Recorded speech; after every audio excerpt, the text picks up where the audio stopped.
Hello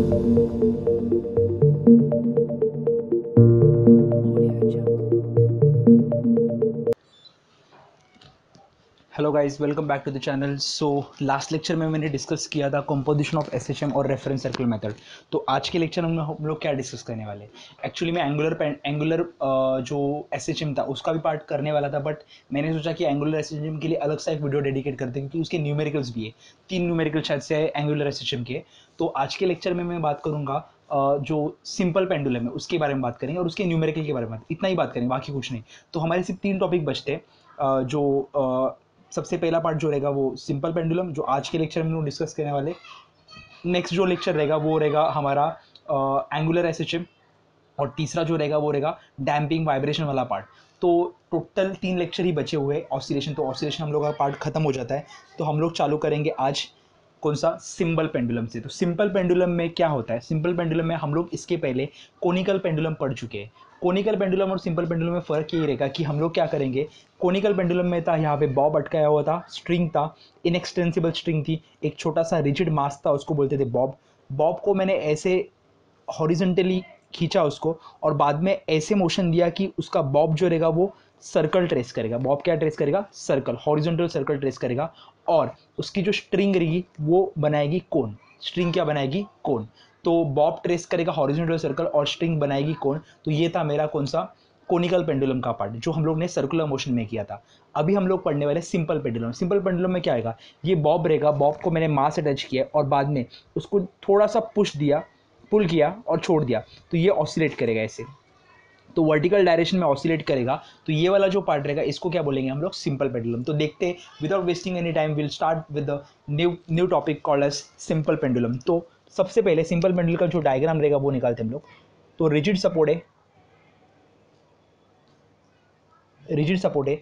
rigid support को एक inextensible wire या फिर स्ट्रिंग से अटैच किया है, और नीचे अटैच किया उसके बॉब, जिसका मास है m। अभी इसको डिस्प्लेस किया कुछ एंगल थीटा से, इसको डिस्प्लेस किया कुछ एंगल थीटा से।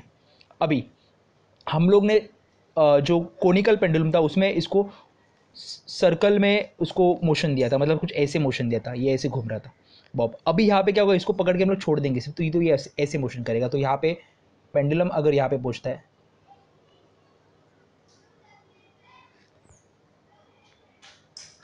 थोड़ा सा यहाँ पे लेते हैं,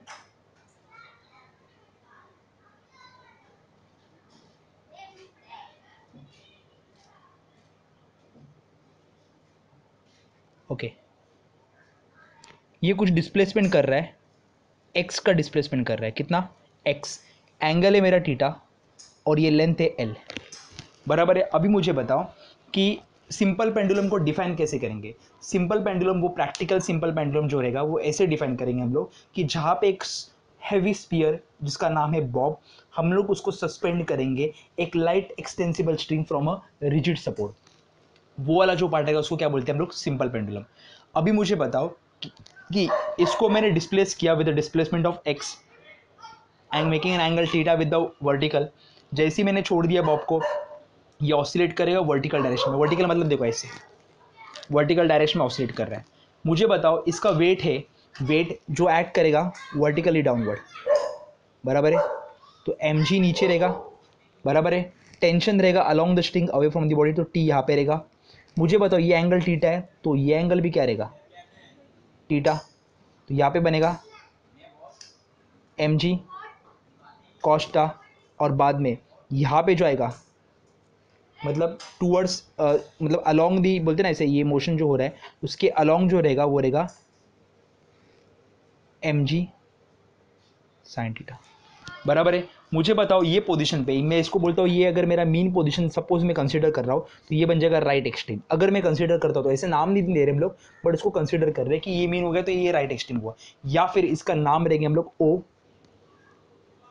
और यहाँ पे जो नाम रहेगा वो रहेगा आर, और ये नाम जो रहेगा वो रहेगा L. Right extreme O, center मतलब मीन पोजीशन, और ये एल हो गया। मुझे बताओ at point R, at point R ये जो बॉब है, बॉब है उसके ऊपर कौन सी फोर्स एक्ट हो रही है? टेंशन ऐसे, बराबर है।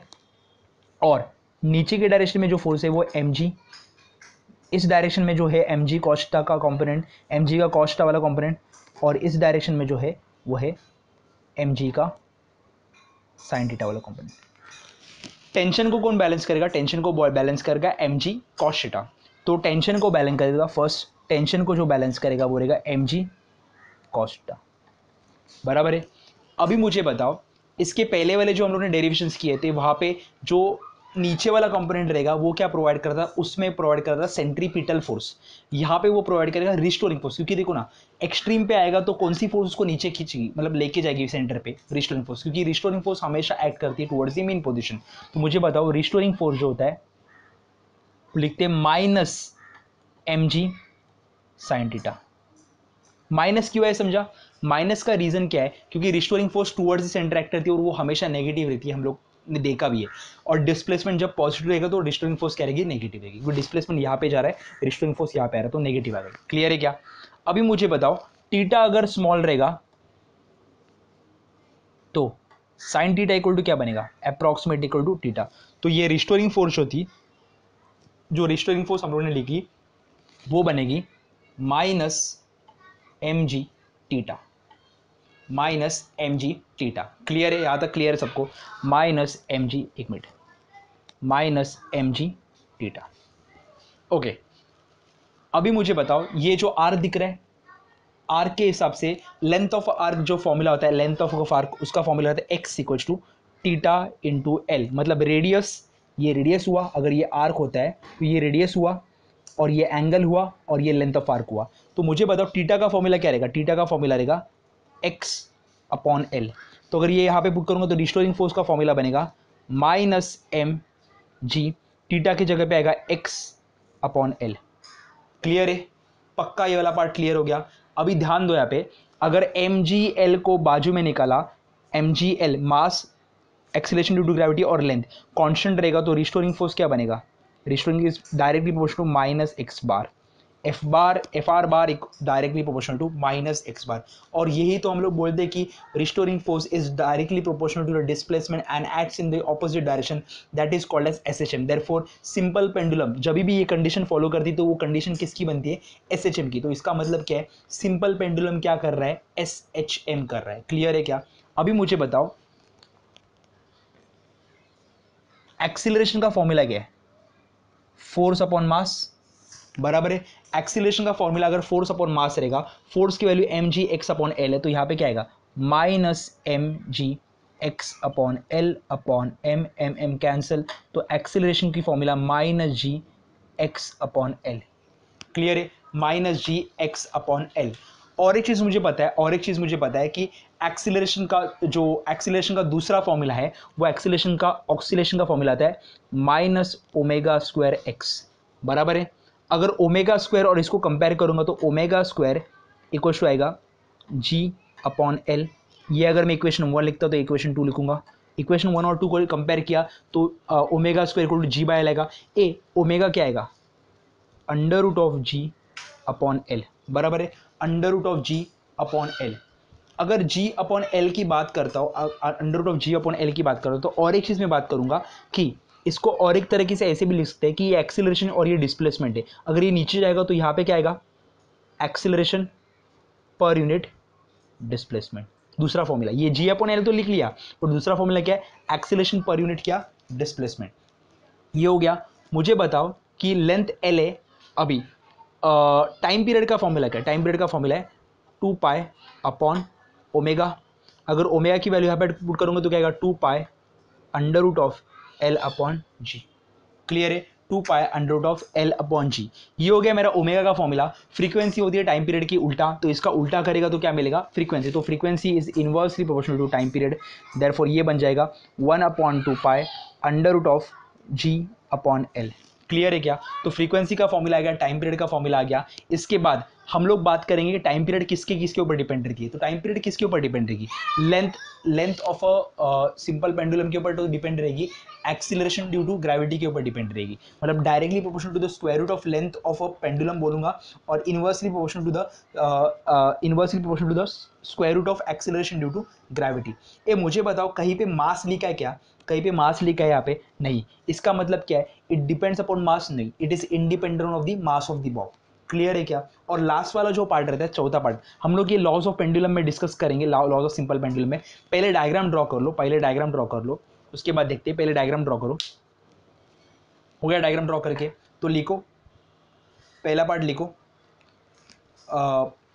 Practically a simple pendulum is defined as, practically a simple pendulum is defined as a small heavy sphere called as bob, a small heavy sphere called as bob is attached to, is suspended, ऐसे लिखो, is suspended by light and inextensible string, is suspended by light and inextensible string from a rigid support, from a rigid support। हो गया, okay okay. वो होने के बाद लिखो आगे, a simple pendulum is pulled to one side, a simple pendulum is pulled to one side from its equilibrium position and release, from its equilibrium position and released.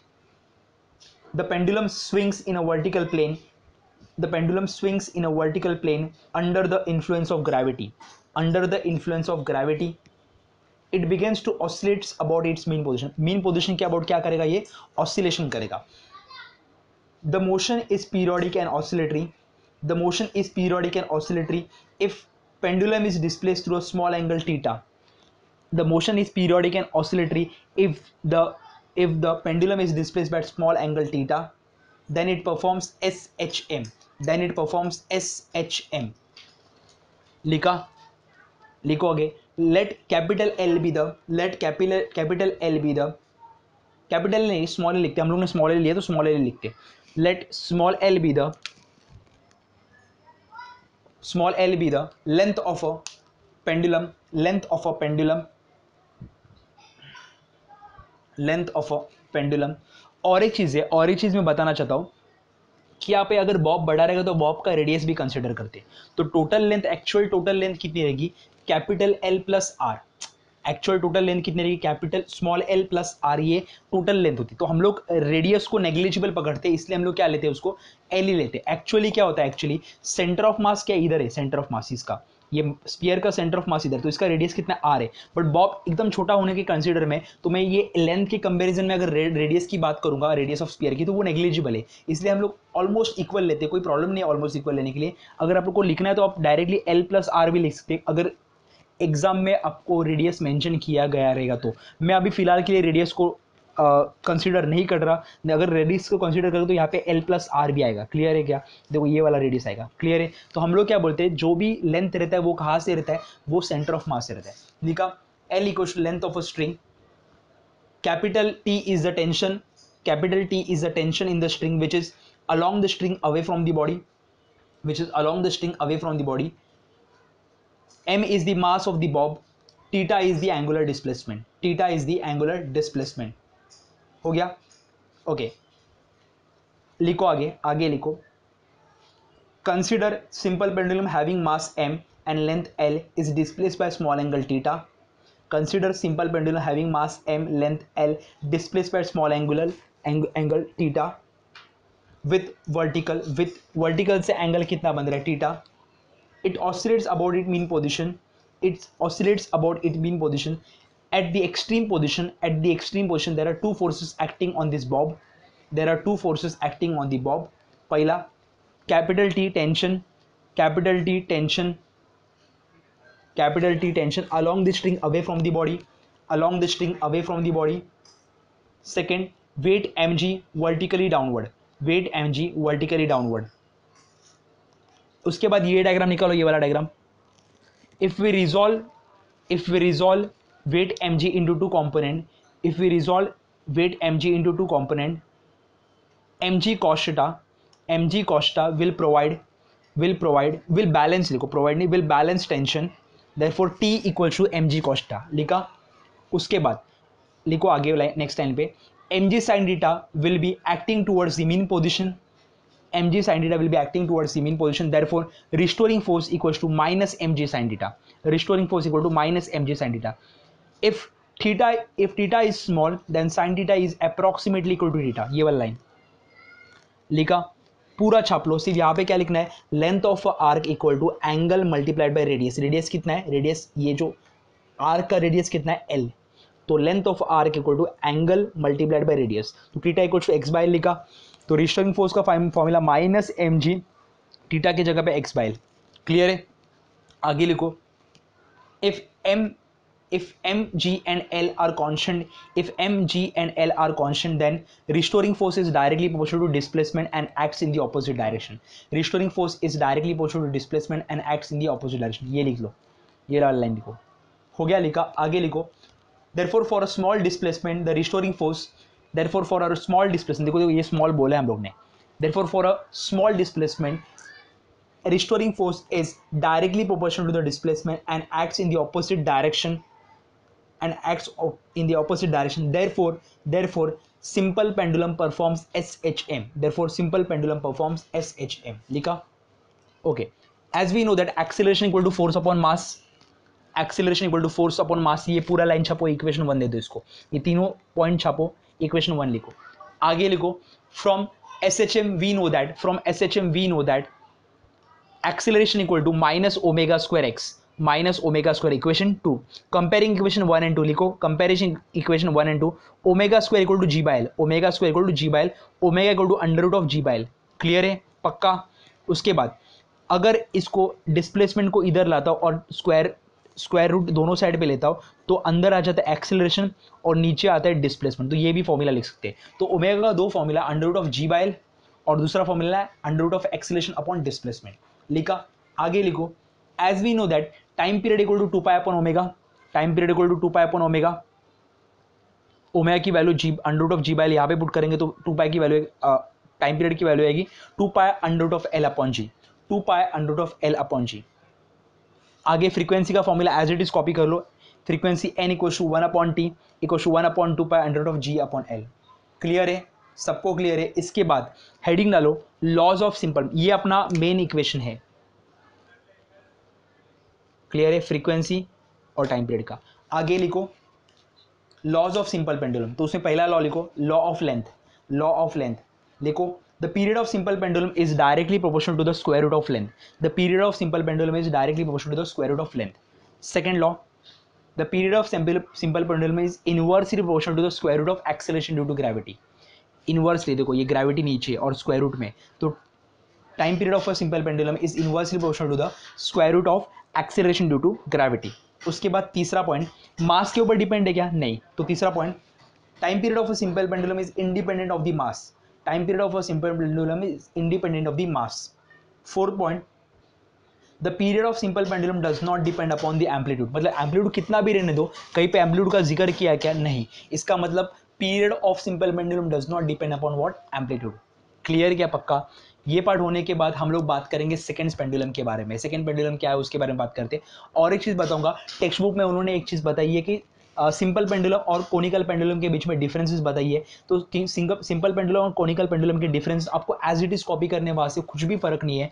Conical pendulum में ये क्या करता है, हॉरिजॉन्टल सर्कल ट्रेस करता है, और यहाँ पे ये वर्टिकल एसएचएम करता है। क्लियर है क्या? बाद में यहाँ पे एम जी साइन थीटा क्या प्रोवाइड करती है? सेंट्री, वहाँ पे कोनिकल पेंडुलम में सेंट्रीपिटल फोर्स प्रोवाइड करती है, बट यहाँ पे M G sine theta provide करती है रिस्टोरिंग फोर्स। क्लियर है क्या? ऐसे बहुत सारे वो पॉइंट्स है, 5 पॉइंट्स आपको एक बार देखने वहाँ से कुछ डिफिकल्ट नहीं है। वो वाला पार्ट आप खुद से भी कर सकते हो। तो डिफरेंशिएशन वाला पार्ट मैं नहीं कर रहा हूँ, तो डिफरेंशिएशन वाला पार्ट आपको खुद को एज अ होमवर्क करना है। नेक्स्ट लेक्चर में एक बार आप देखने के बाद मैं लेक्चर में डिस्कस कर दूंगा पूरा, मतलब जो डिफरेंशिएशन वाला पार्ट स्टार्टिंग में डिस्कस कर लेंगे अपन और वो खत्म कर देंगे। क्लियर है क्या? तो यहाँ पे हमारा पॉइंट खत्म होता है सिंपल पेंडुलम वाला पार्ट। सिंपल पेंडुलम के बाद हम लोग पढ़ेंगे सेकंड पेंडुलम। सेकंड पेंडुलम मतलब क्या? सेकंड पेंडुलम मतलब वो पेंडुलम होता है जिसका टाइम पीरियड होता है 2 सेकेंड। 2 सेकेंड मतलब क्या? देखो, ये ऑसिलेट करेगा ऐसे, ये ऑसिलेट करेगा, मतलब यहाँ से यहाँ पे आएगा तभी 1 सेकेंड, यहाँ से यहाँ पे आएगा मतलब 1 सेकेंड। जो अपने घर में जो पेंडुलम वाली घड़ी रहती है, मतलब जो नॉर्मली आप देखोगे कि मूवीज़ में हवेली में रहती है, तो वो पेंडुलम वाली जो घड़ी होती है वो सिंपल पेंडुलम वाली रहती है। बताता हूँ, मैं उसके बारे में बताऊंगा, पर याद रखना सिंपल पेंडुलम वो पेंडुलम रहेगा जिसका टाइम पीरियड कितना रहेगा 2 सेकेंड। तो हेडिंग डालो सिंपल पेंडुलम, लिखो उसके आगे a simple pendulum is a pendulum whose time period is 2 second. A simple pendulum, sorry इसको बोलते हैं seconds pendulum, sorry seconds pendulum is a pendulum whose time period is 2 seconds. Clear है? अगर time period 2 second लिया, time period का formula था 2 pi under root of L upon ji equal to 2 लिया, ये 2 और ये 2 कैंसिल हो गया। अभी ये पाई नीचे जाएगा तो बनेगा under root of L upon ji equal to 1 upon pi, squaring on both side आएगा L upon ji equal to 1 upon pi square, तो एल इक्वल टू क्या आएगा g upon pi square. Clear है? ये मुझे बताओ जी की वैल्यू 9.81 है, बराबर जी की वैल्यू कितनी है 9.81, और पाई स्क्वायर की वैल्यू आप देखोगे लॉग टेबल में तो 9.86 आती है। 3.14 की अगर 3.14 का स्क्वायर करेंगे हम लोग तो उसकी वैल्यू 9.86 आती है। ये मुझे बताओ सपोज अप्रॉक्सीमेटली 9.81 और 9.86 को मैं डिवाइड करता हूँ तो ये क्लोज टू 0.99 कुछ आएगा, ये क्लोज टू 0.99 आएगा। ये मेरे को बता दे वो सेम नंबर से डिवाइड कर रहा है ऑलमोस्ट, तो ये 1 मीटर के क्लोज आएगा। तो तुम लोगों ने देखा रहेगा कि जो भी हवेली में पेंडुलम में रहते हैं ना, उसकी जो लेंथ रहती है, लेंथ वो बहुत बड़ी रहती है, 1 मीटर से भी बड़ी, मतलब 1 मीटर मतलब इससे भी थोड़ा बड़ा मैं पकड़ सकता हूँ कि 1 मीटर के रेंज में रहेगी वो लेंथ ऑफ अ पेंडुलम। तो देखोगे कि हवेली में जो भी पेंडुलम रहती है उसका लेंथ कितना होता है 1 मीटर के भी ऊपर रहता है, क्योंकि देखो आंसर लेंथ का आंसर कितना आ रहा है क्लोज टू 1 मीटर आ रहा है।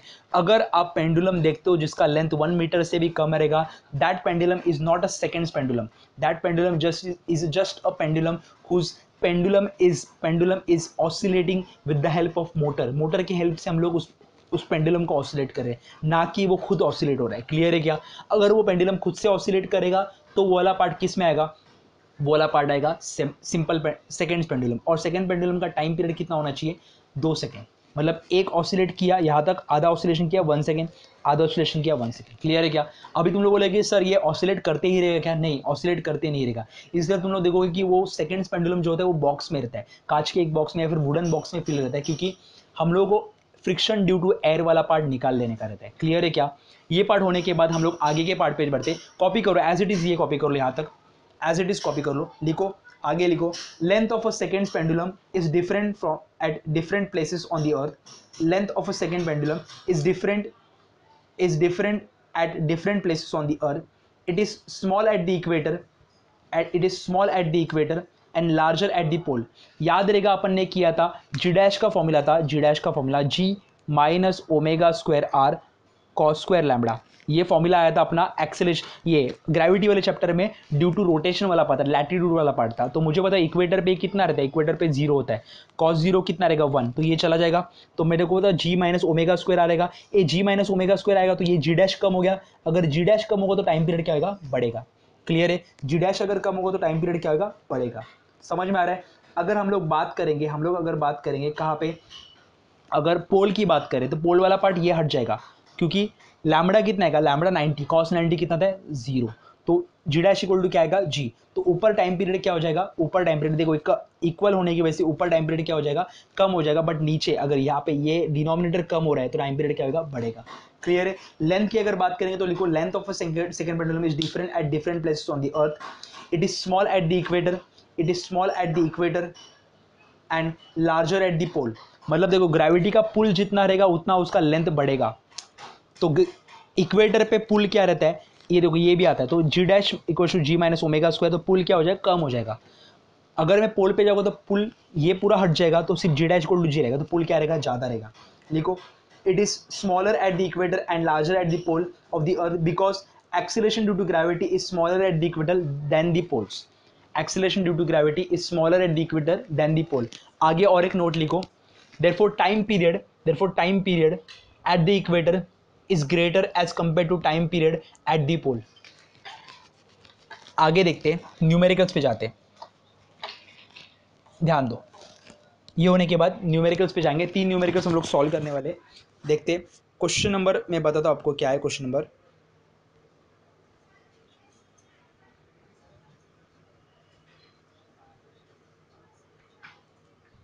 Page number I guess solve unsolve example वाला ही है, 88 80 पेज नंबर कुछ रहेगा शायद से, मुझे पेज नंबर तो दिख रहा नहीं है, मैंने स्क्रीनशॉट तो आधा ही निकाला है।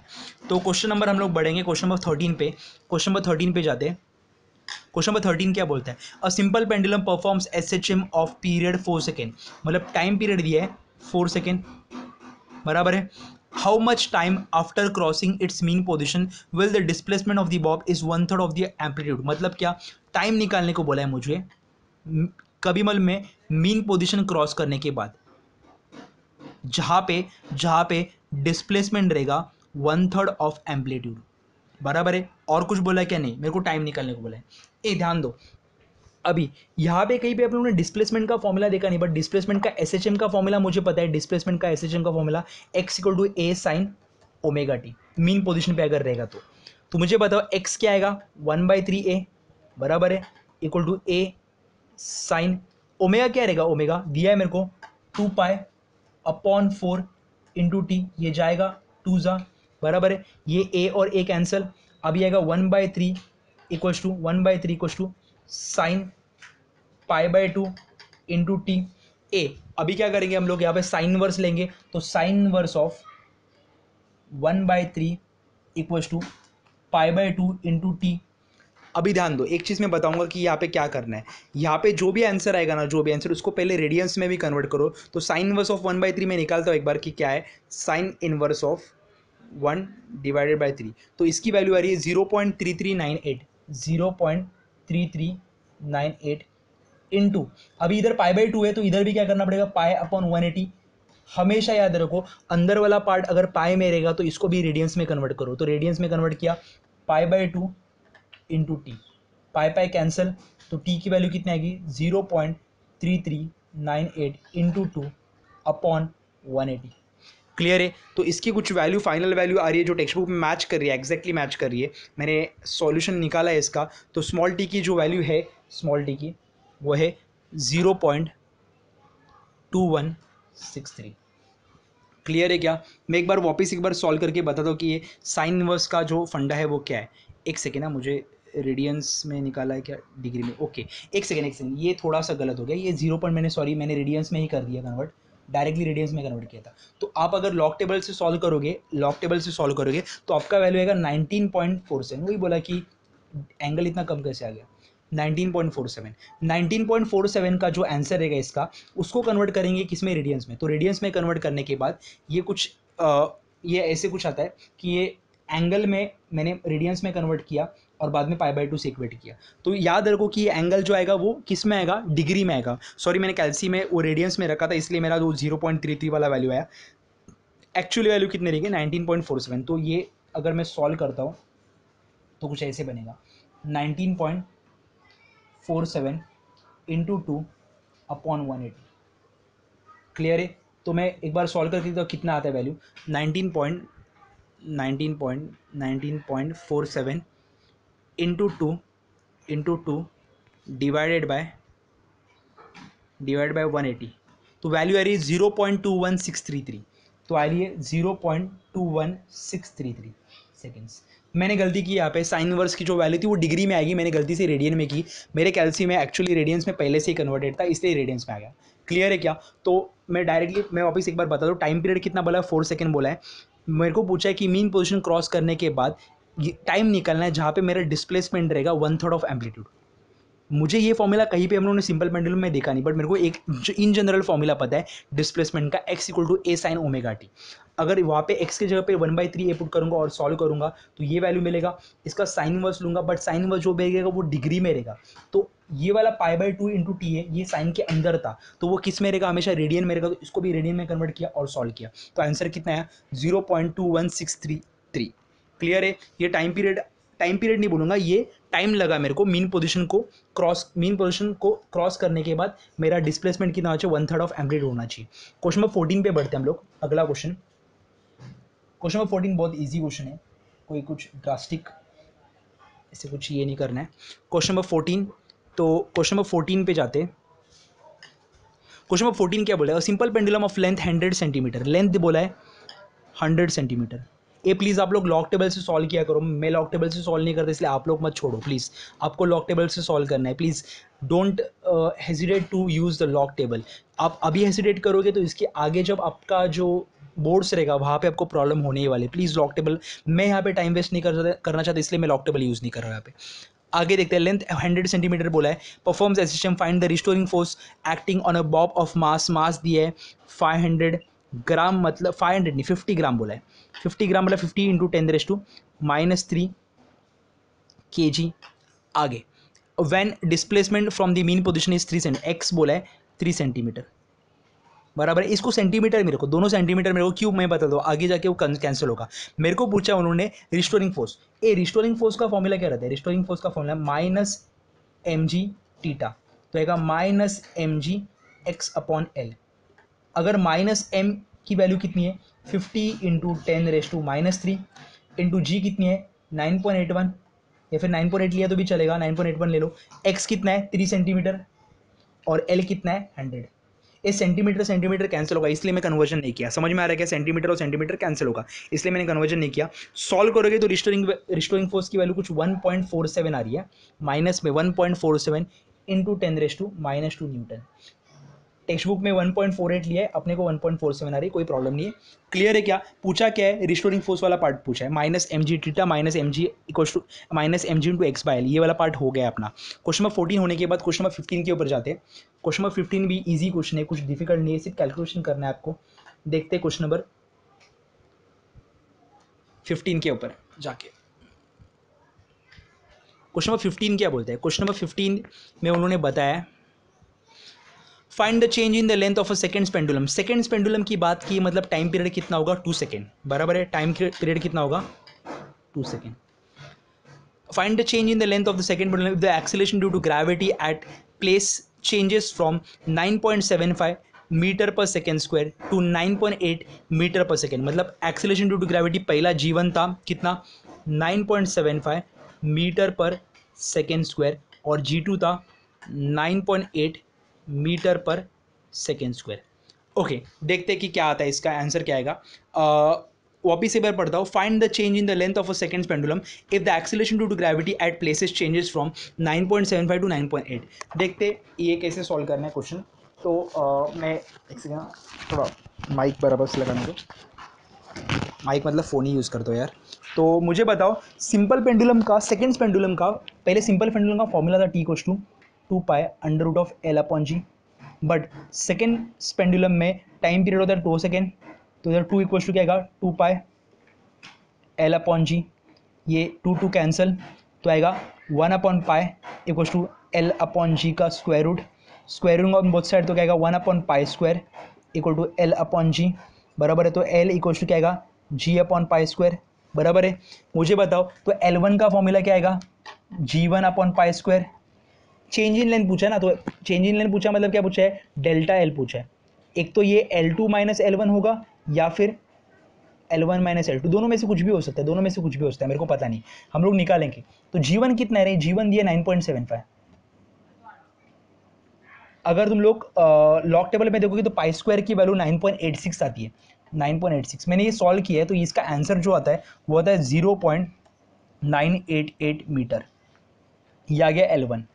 वैसे ही L2 की वैल्यू आएगी G2/π², तो कितना आएगा 9 पॉइंट कितना है 9.8/9.86, पाई स्क्वायर की वैल्यू 9.86, इसकी वैल्यू होती है 0.9939, बराबर है। अभी मुझे बताओ ये होने के बाद, ये सब होने के बाद मैं निकालूंगा डेल्टा L, ये निकालेंगे ना, तो वो आएगा L2 माइनस L1।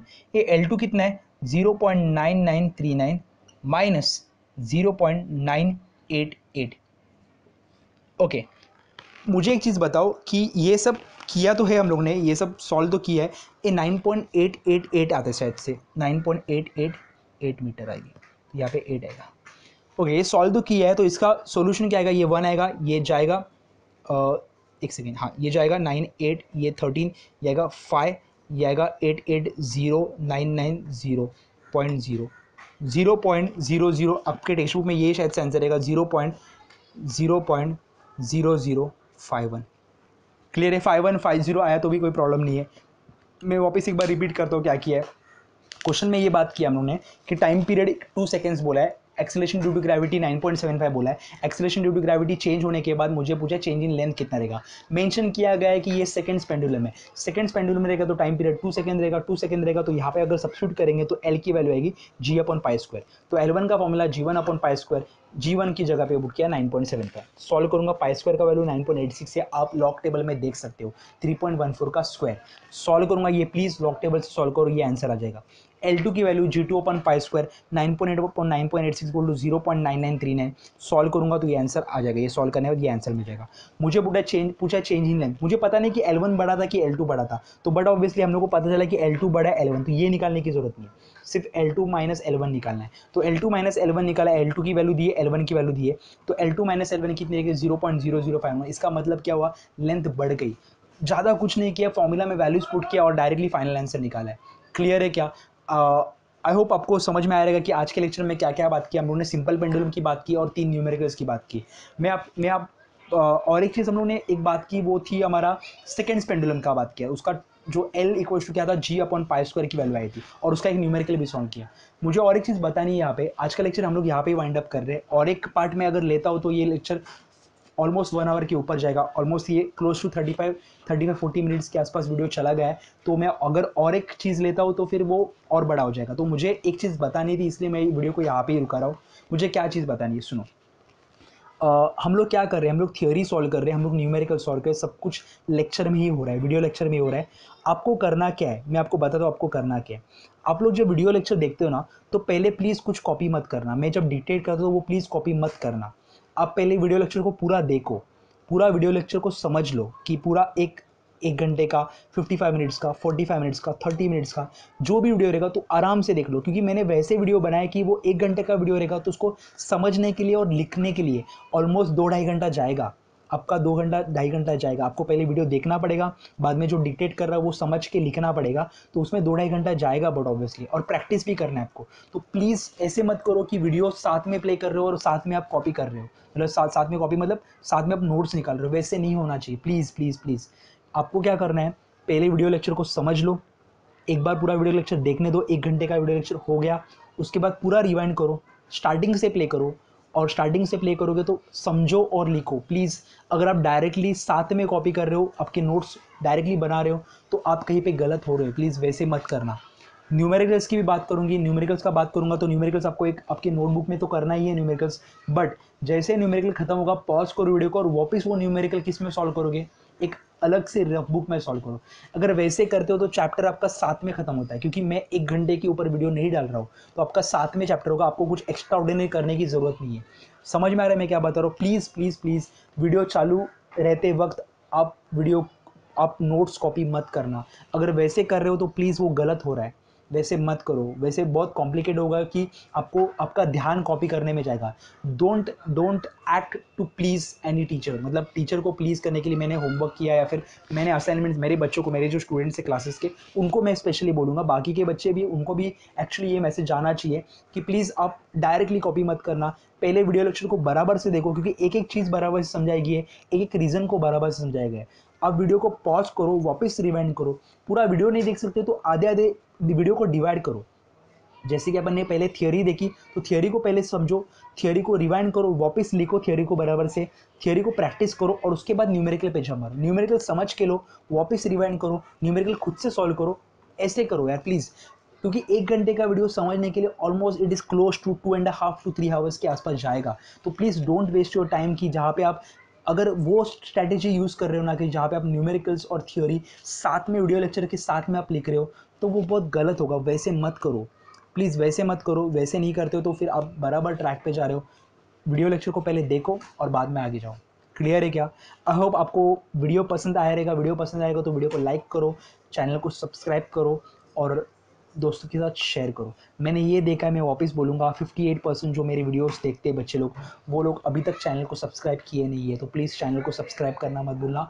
नोटिफिकेशन नहीं आएगा, मैं बता रहा हूँ अभी, नोटिफिकेशन नहीं आएगा, आपके लेक्चर्स मिस हो सकते हैं। और एक चीज़ बताऊंगा, नेक्स्ट लेक्चर में हम लोग चालू करेंगे एंगुलर सिस्टम्स के साथ। एंगुलर सिस्टम और उसके न्यूमेरिकल देखेंगे, और उसके नेक्स्ट लेक्चर जो रहेगा वो रहेगा वाइब्रेशन के लिए, वाइब्रेशन और डैम्प्ड ऑसिलेशन के ऊपर डेडिकेट रहेगा चैप्टर, जो लेक्चर रहेगा। तो आज का लेक्चर यहाँ पे रुकाते हैं। आई होप आपको लेक्चर पसंद आएगा। मिलते हैं नेक्स्ट लेक्चर में with angular SHM. Till then bye bye.